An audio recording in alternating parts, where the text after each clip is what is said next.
اگر جریان انرژی کندالینی رو به یک رودخونه تشبیه کنیم، این رودخونه از چند تا چشمه نشأت میگیره. درست مثل یک رودخونه‌ای که از دل کوهسار جاری میشه و میره تا به دریا میرسه. رودخونه خروشان انرژی کندالینی هم به همین منوال عمل میکنه.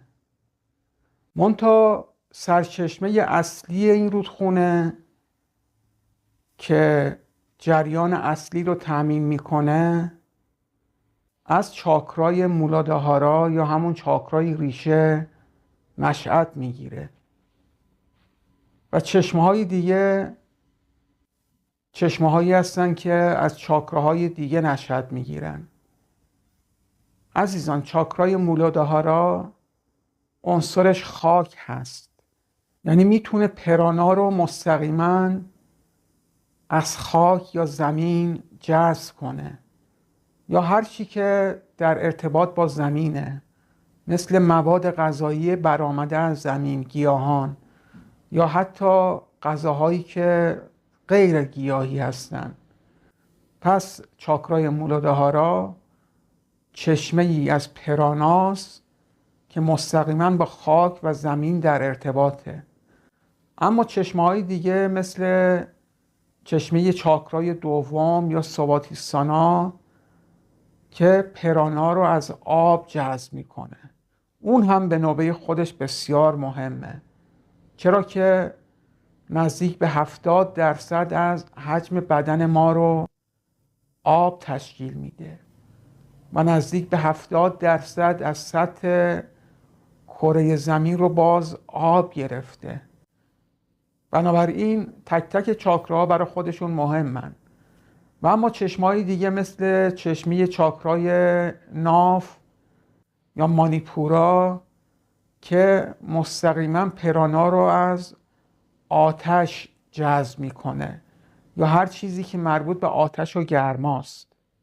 و چاکرای چهارم، چاکرای قلب، پرانا رو از هوا جذب میکنه.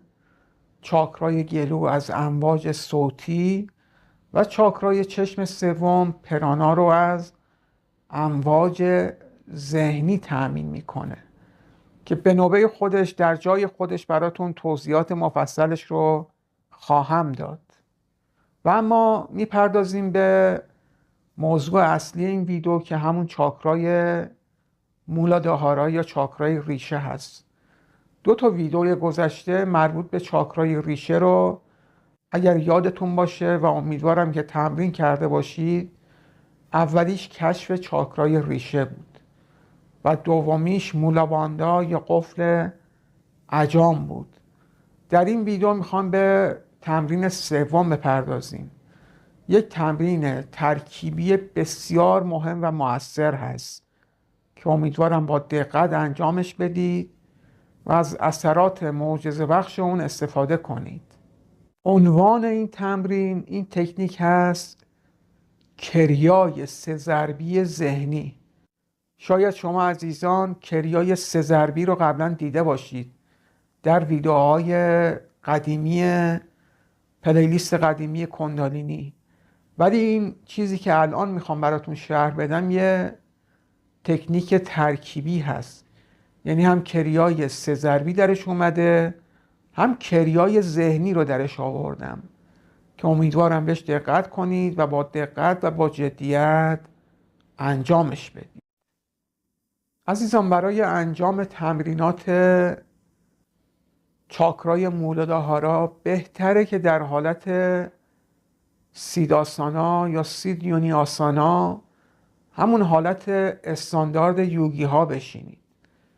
ولی خب میدونم خیلی از شما مشکلات پا دارید، زانو دارید، مشکلات کمر دارید، بنابراین میتونم بهتون پیشنهاد کنم در هر حالتی که راحتید میتونید بشینید، به خصوص روی مبل.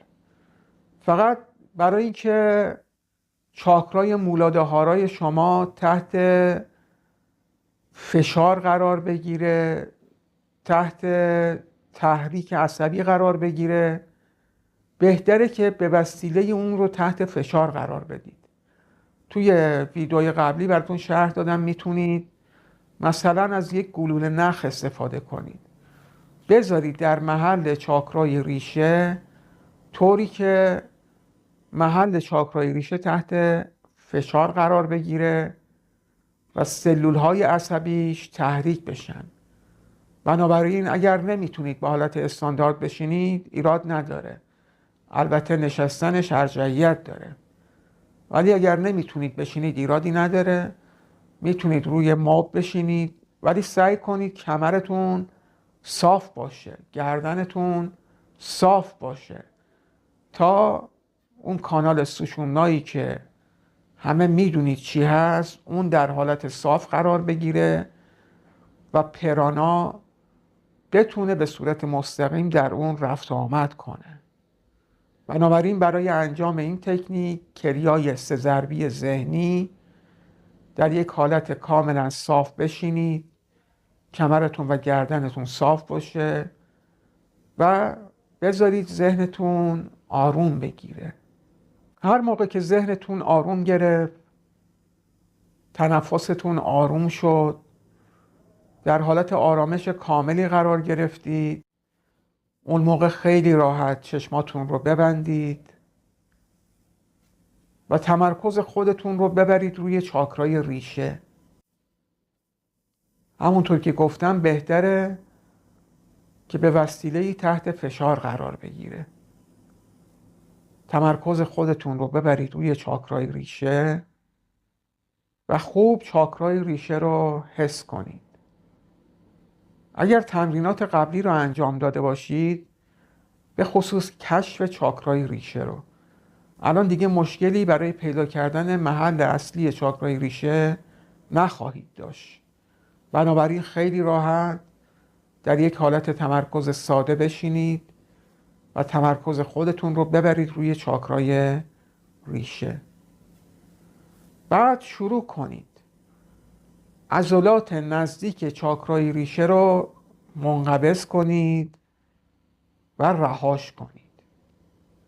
منقبض کنید و رها کنید. سعی کنید فقط عضلات چاکرای ریشه باشه، یعنی عضلات مجاری ادرار یا حالت تناسلیتون نباشه. فقط و فقط باید یک نقطه منقبض و منبسط بشه. اون نقطه رو منقبض و منبسط کنید و بذارید چند تا عدد بشمارید، مثلا 20 تا 30 تا ضربان رو درش حس کنید. بعد از اینکه تونستید به محل اصلی چاکرای ریشه تسلط پیدا کنید، شروع میکنید با شمارش این کار رو انجام میدید. با شمارش 3 ضربی، درست مثل کریای 3 ضربی، به این صورتی که الان میخوام براتون انجام بدم. شروع میکنید، منقبض میکنید، میشه 1، رها میکنید. دوباره منقبض میکنید، میشه 2، رها میکنید. دوباره عضلات چاکرای ریشه رو منقبض میکنید، 3، رها میکنید. البته شمارش رو باید طوری انجام بدید که راحتید و یک ملودی در ذهنتون به وجود بیاد. من خودم به این صورتی که الان براتون انجام میدم پیشنهاد میکنم شما هم اینجوری انجامش بدید. 1، 2، 3، 1، 2، 3، 1، 2، 3. به مدت 5 دقیقه این کار رو به صورت فیزیکی انجام بدید. یعنی به صورت عملی و فیزیکی عضلات چاکرای ریشه رو منقبض و منبسط کنید. شمارش هم دست خودتونه، به صورت 1، 2، 3، 1، 2، 3. برای مدت 5 دقیقه این کار رو انجام بدید. موقعی که حس کردید این ضربان به صورت یک ملودی در آمده، یک ارتعاش منظم در آمده، اون موقع انجام قسمت دوم تکنیک هست. در قسمت دوم تکنیک شما دیگه نباید کاری رو به صورت عملی انجام بدید.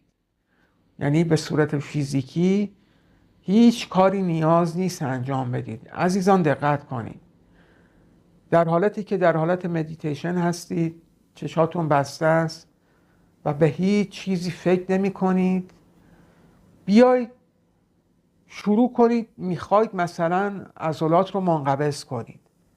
همین که به اول انقباض میرسه رهاش کنید، یعنی نذارید انقباض فیزیکی انجام بشه، یک انقباض ذهنی رو انجام بدید. یعنی هنگامی که میخواید بیاید انقباض فیزیکی رو انجام بدید بلافاصله رهاش کنید. بهش میگن انقباض ذهنی. یعنی به صورت عملی نباید کاری انجام بدید، به صورت ذهنی باید به چاکرای ریشه خودتون ضربه بزنید.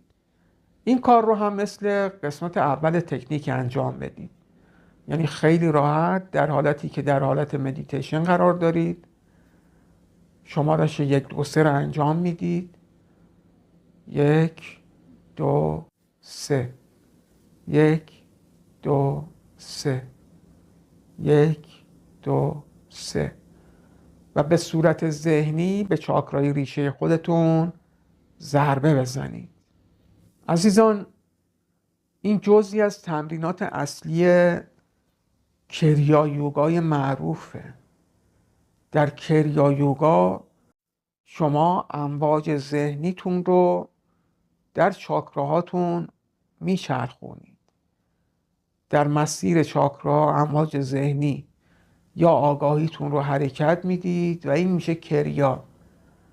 و امواج ذهنی میتونن تأثیر خیلی عجیبی بر سلولهای عصبی و عصبهای حسی چاکراهای شما ایجاد کنن و باعث ایجاد جریان پرانا در چاکراها میشن، همون جریانی که برای بیداری انرژی کندالینی به اون نیاز داریم. پس امیدوارم متوجه تمرین شده باشید. این رو هم به همراه تمرینات قبلی به مدت 2 هفته انجامش بدید و بذارید چاکرای ریشتون که سرمنشأ اصلی انرژی کندالینی هست بیدار بشه، پاکسازی بشه و بعد بیدار بشه.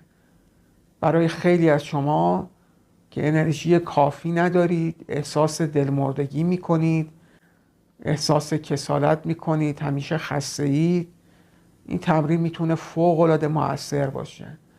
انجامش بدید و از نتیجه اون با کامنت من و بقیه رو مطلع کنید.